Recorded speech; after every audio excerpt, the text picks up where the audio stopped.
You're listening to Shoe In, covering the ins and outs of all things footwear, from sneakers to heels, loafers to slippers, and every type of shoe in between. Brought to you by the FDRA, the Footwear Industries Association focused on retail, trade, politics, and fashion, helping create and enhance conversations on all things footwear. You know, Sandi Mines, there are some really cool and interesting leaders in our industry that I've been trying to come on this program for quite some time. And, you know, typically leaders are really, really busy, particularly our guest today, but she has finally agreed to come on. I think it's because you're with me, Sandi, and you're co-hosting with me today. But nevertheless, we're super excited to have our next guest on the Shoe and Show program. And so without further ado, why don't you let us know who's on, Sandi? Okay. Well, we're really excited to have Susan Itzkowitz, president of Marc Fisher Footwear, on our program today. I've known Susan for probably 20 years. I've worked with her on many different projects and advertising programs and events and on FFCF and lots of different things. But Susan's been in the industry for quite some time, longer than 20 years that I've known her. And I'd like to start off by having Susan share a little bit about her backstory, about how she entered the footwear world, how she met Marc Fisher. So tell us your shoe story, Susan.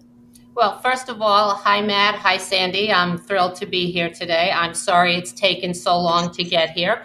But, hopefully, it'll be a fun conversation between us for the rest of the time we have. Thinking back on how I entered footwear, it's kind of an interesting story in the fact that I was an intimate apparel buyer. And one day I was sitting at my desk and I was working on my various and sundry bras and pajamas. And all of a sudden my GMM came to me and said, you know what? Everybody quit in the shoe division, so you're the new shoe buyer. And I looked at her and said, okay, I wear shoes. I know that much about shoes, but I really don't know anything else. And she said, and not only that, but you're going to market tomorrow. Whoa. So the next day I gathered whatever things I could gather and I went to market. And it's kind of the way it happened. And, you talk about love at first sight, but it was something that just clicked right away. And I enjoyed many, many years in retail in the footwear space.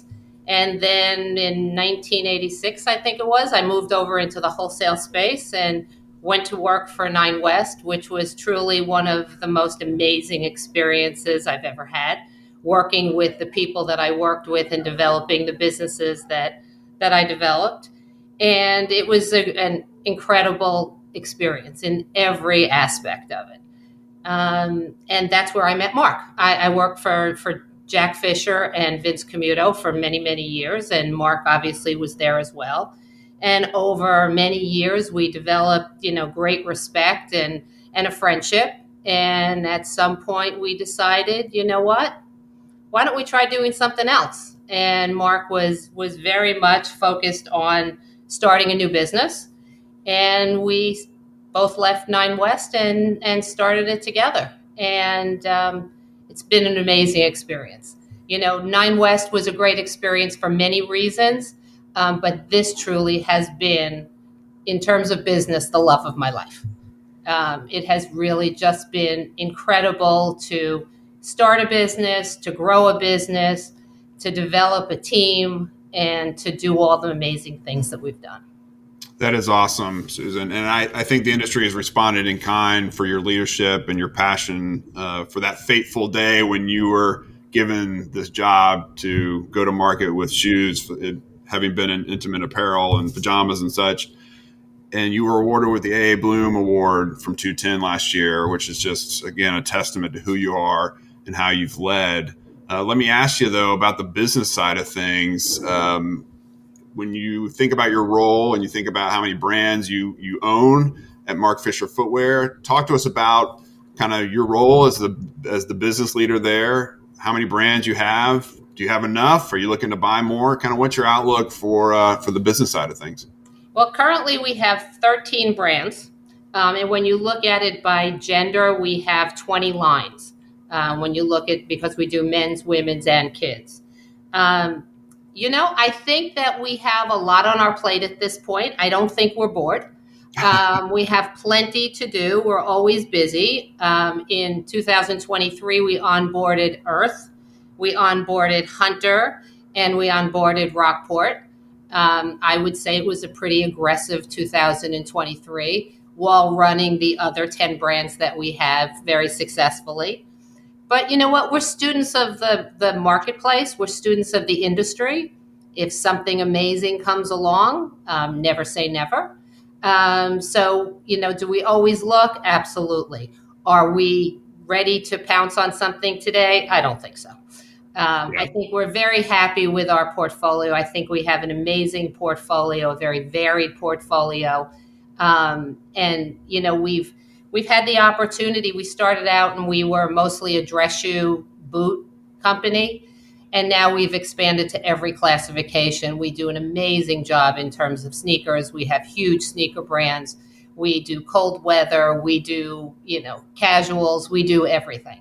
So we really have grown the business in terms of the types of things that we do. So therefore, having a portfolio that we have is really very opportunistic. Yeah, for sure. You've diversified your footwear portfolio, if you will. Now, 23 was obviously an epic year for you. You just kind of laid that out, Susan. How are you feeling about 24 from a business perspective?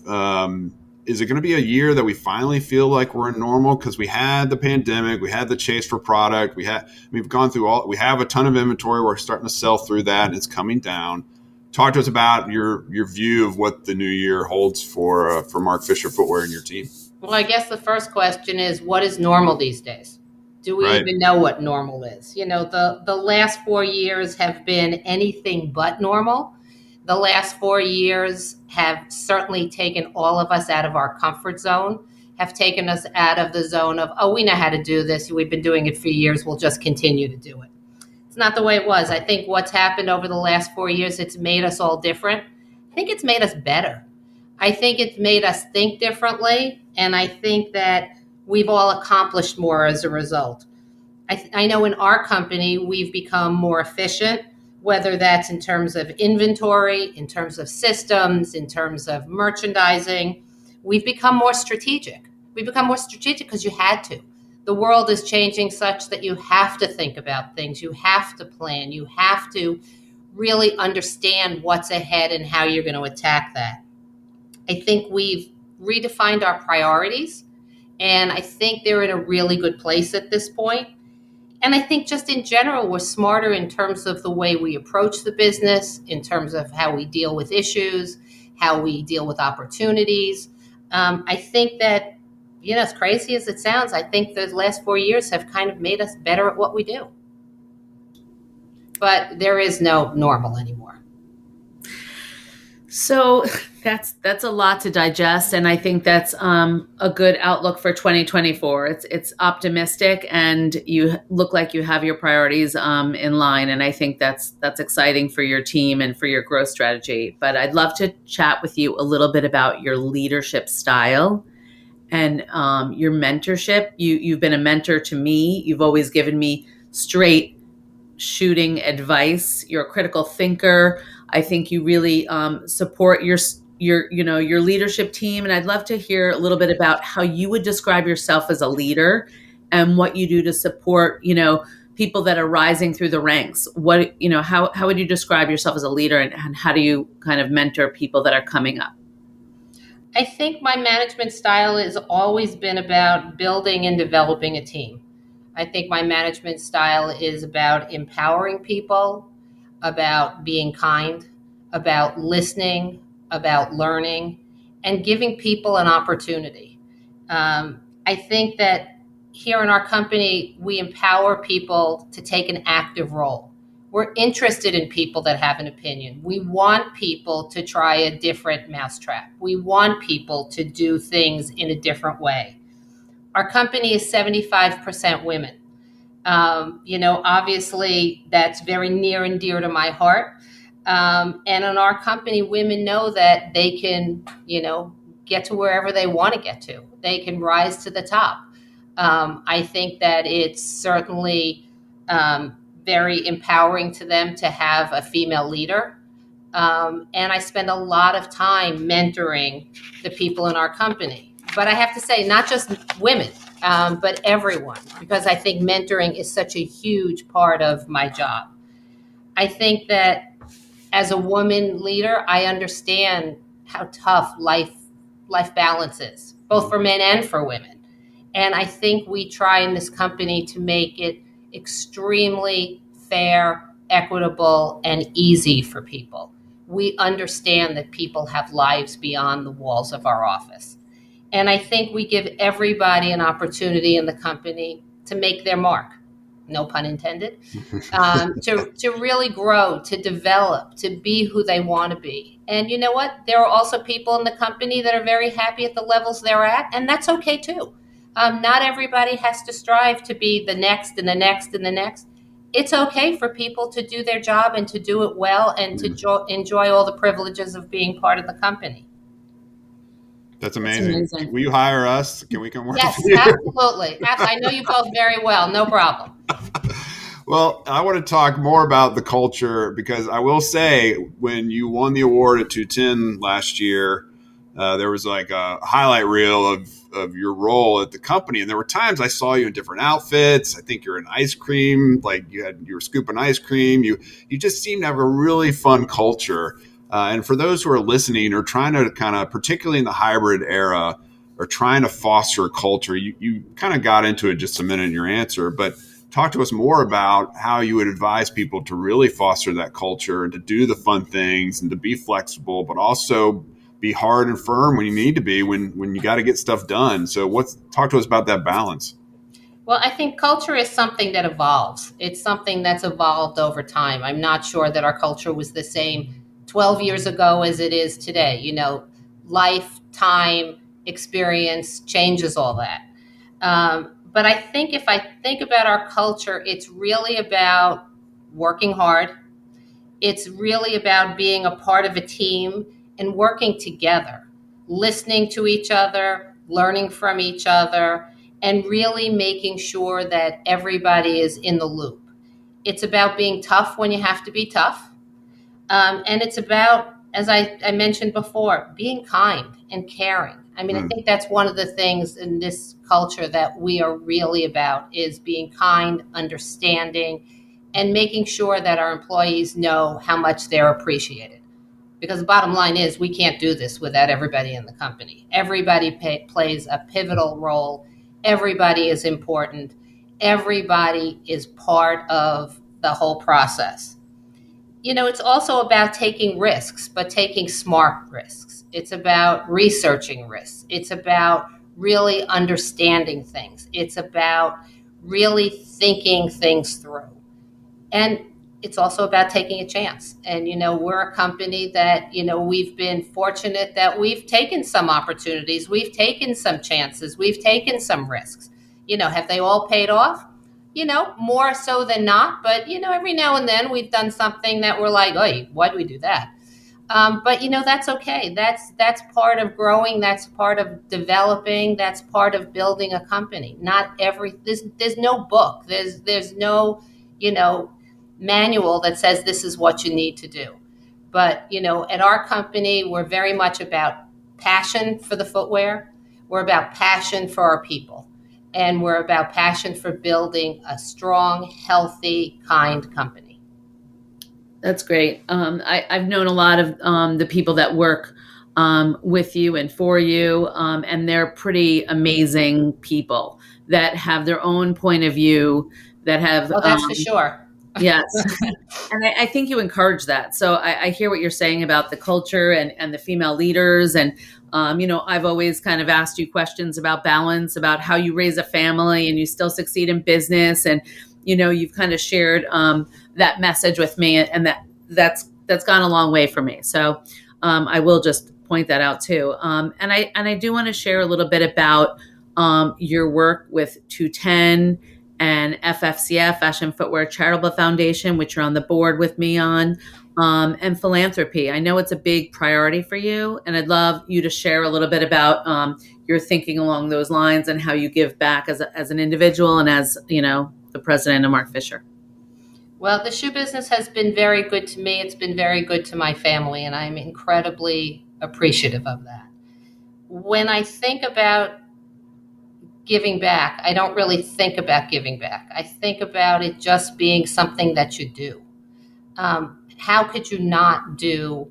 How could you not work with people? How could you not help people? How could you not mentor people?